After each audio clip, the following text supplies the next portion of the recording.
Welcome back to Real Talk on the Red Chair, where we have real conversations that uplift, educate, and inspire. Today's conversation is one that goes beyond real estate. It's about purpose, it's about impact, and it's about turning pain into something powerful. I'm here today with Carolina Campbell. She is sitting here with me. She is an agent at Signature Homes Group at Real and the founder of CountOnCam, a movement that is redefining what it means to serve in this industry.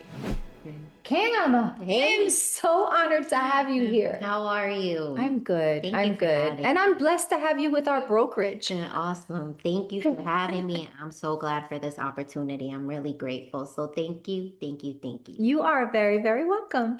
Well, let's start off here because your story is really powerful.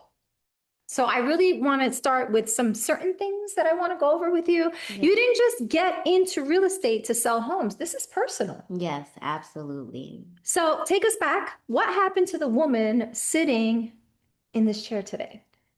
Oh, girl, if I were to go back, so my parents came here like in the late 70s to Washington Heights. And back in the day during Reagan era, that was 163rd and St. Nicholas was definitely Vietnam over there. So there was a lot of drugs and a lot of craziness.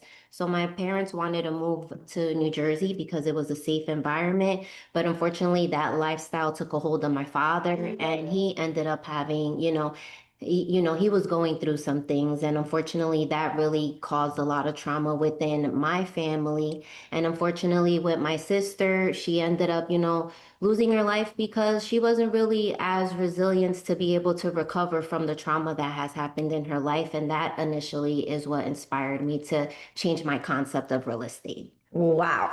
My goodness, that's a lot right there. Yes. That's a lot to unpack. Yeah. How did those experiences change the way you see housing today? Honestly, I feel like it's changed my concept because there's still a need. Even though that was something, 40, almost 50 years ago, we're still seeing the same issues that are arising. People are still struggling to make rent. People are still having issues, getting tenancies or getting landlords to agree to want to sublet to them or lease to them. It's the cost of houses are rising. So there's such a demand for this type of service to be able to help people who actually need it. Yes, I agree wholeheartedly. Now, you went through things that could have broken you. Yes. But instead, you built something from it. That's huge. Thank you. And I hope you allow yourself to take a moment and really take that in. I'm trying. Good. But was there a moment where it all clicked for you, where you said, I'm not just here to sell homes, I'm here to make a difference? What clicked for me, honestly, it was working with the client that wasn't able to get a rental of property. So because she had an eviction that a property manager was at fault and they didn't remove it, it was a hard time for her to actually find an apartment. So that actually inspired me to be able to say, well, can I help this demographic and how about those that can't afford rent? Or, is there a way that we could solve and maybe do a shared housing model or a co-living model to be able to, help them afford a place and be able to provide resources to give them the stability that they need to eventually get their own rental apartment or their own property. You don't see much of that. No. You do not see much of the co-housing model. Right. What do you see happening in communities like Patterson and Newark that made you realize that something deeper was missing? Being in that environment, you see the craziness, right? I'm going to be fully transparent with you. You Absolutely. see people in the corner hustling. You see, the crackheads bending down, not even able to qualify. And now you go into the school system and you see kids are struggling and they're not having the resources there. And there's nobody really attending to them and seeing the need that they actually need. So that inspired me to want to say something has to change. And you know what? Being in business, they say you got to find a need and fill it. And that's what I want to do. Absolutely. Absolutely. Well, you have a background in education, right? Yes. And I love this because you say real estate became your classroom. Right. Definitely. Break that down for us. What does that mean? It honestly means that you have to educate your buyers. You have to educate your sellers. Even the most savvy investor could still learn something from you at the end of the day because there's so many strategies and ways to get into real estate and not a lot of people are aware of it. And that's what I want to bring to the table. I love that. I love that. So, how do you show up differently for your clients because of that mindset? I honestly work with integrity and dignity, and I want to make sure that I'm able to put my best foot forward in every transaction at the end of the day. I'm not, of course, money is always an object, but it shouldn't be the only thing. No, it shouldn't. What do you wish more people understood about buying and selling homes, especially in communities that haven't always had access to the right information? There are so many programs that are out there, especially for people in a demographic that never afford a home, right? So there's programs out there that they could pay for your down payment. We just have to work on credit repair. We just have to work on your finances if they're not there. So then that way we could set up a game plan. And even though you may not be able to buy in a year, we're going to progress that. We're going to work through the year so you could save up the money that you need and be able to look at a property and say, that's my house. Got it. Got it. Now let's talk about Count on Cam. I love that. My baby. Yeah. This is where your vision really comes to life. Yes. Right? Okay, so what is Count on Cam and why did you feel called to create it?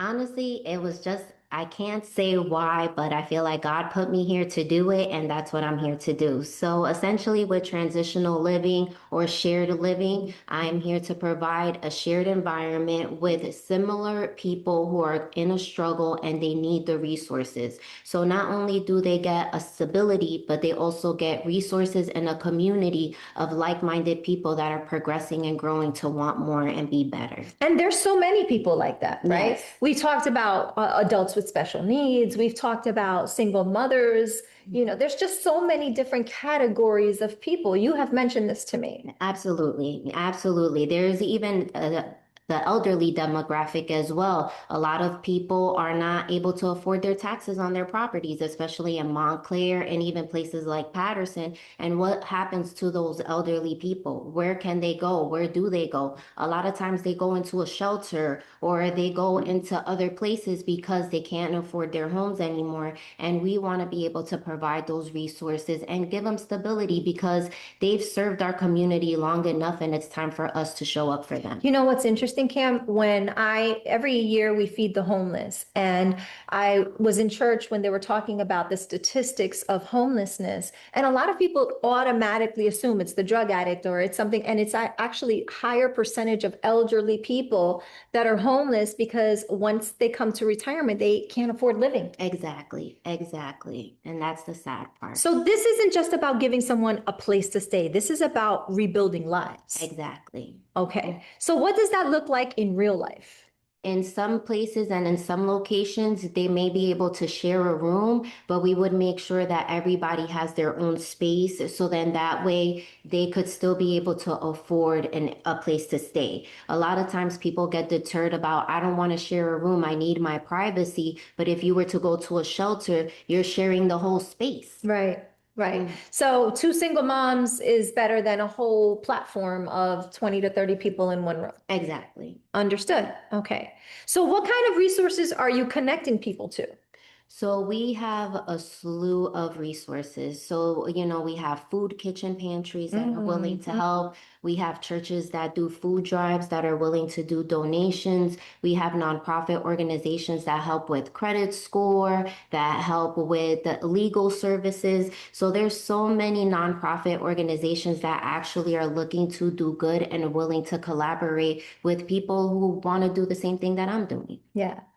Now, the coach in me is going to ask you, when you think big, and I mean like big, what does this look like for you in 5, 10 years from now? I want to cross over to different counties and even different states. Any inner city that has a need, I want to be able to fill it. And there's plenty of those. Thank you. There's plenty of those that need your help. So what kind of impact do you want count on Cam to have on families and future generations? I want them to be able to look at me as, or the organization as a source of resources where they could go and they know that they're going to be led to the right people and get the help that they need. Absolutely. That's amazing. I mean, you've seen both sides. You've seen struggle and success. Mm. What keeps you going on the days when life just feels heavy? Honestly, my Lord and Savior Jesus Christ. Mhm. At the end of the day, He's the one that put me in this position and He's led me all this time. You know, even in my younger days when I felt alone, misunderstood, not guided, He was always there for me. Now, did I always listen? No. But I'm listening now, so I'm ready to work. We've all been there. We've all been there. Right. So, what does home mean to you beyond those four walls? Home is any place or anywhere that I'm able to make someone feel calm and at peace with the decisions that they are in or going through. So home doesn't have to be four walls, but home is what you feel inside. And Yes. Yes, yes, yes, yes. Oof. Okay, so now I want to speak to two people right now. First, I want us to focus on the person out there who's struggling, maybe dealing with housing instability, feeling stuck. What would you say to them right now? I would say find someone that you're able to speak with and be transparent and honest with yourself in the position that you're in. So then that way we could better assist you and be able to guide you better. So definitely contacting even someone like myself or if you, because you don't know me from Adam, but you may have a resource that is able to pull in or go to a church and start serving the community and start feeling a part of something bigger because there are other people that are going through a lot more things. Yes, yes, I love that. Now we're talking to the person who's in a position to help. Maybe they have resources, connections, or influence. What would you say to them about stepping up? Honestly, I would say connect with me. I'm able to give you a good path and a good direction of where to start and where to go. If you're looking to collaborate and you have the extra funds to be able to support some of the families that I'm connecting with, I would love to be able to speak with you. There's so many people out there. I mean, if you think about it, if your money's just sitting in your account, you're not doing much with it. You're really not even getting that much interest. Think about how you can change lives. Think about how you can help people. And there's nothing more fulfilling with God's blessing of wealth and finances than to help others with it. Amen. Yes. Cam, this is why you do these things, huh? Yes, yes. And I love it. I love it. I'm passionate about it. And at the end of the day, like she said, it's not about just having your money sit there. It's about having your money work for you in a positive way. Oh, I love this so much. This is why I do this, okay? Because every conversation like this reminds us that real estate is not just about transactions. It's about transformation. It's about people. It's about purpose. And it's about creating real impact in the communities that we live in and we serve. If this conversation moved you, inspired you, or opened your eyes in any way, do me a favor, like, comment, share this with someone who needs to hear it. And Cam, thank you. Thank you. Thank you so much. I was so inspired by you from the first day we sat down and you explained this to me. And I was like, everybody needs to hear this. People need to understand this. There's so many people who ask me, you know, what can I do? What can I invest in? These are things you can invest in. Thank you so much for not just doing real estate, but for doing what's in your heart. Thank you. I appreciate you so very much. And thank you. This was Real Talk on the Red Chair.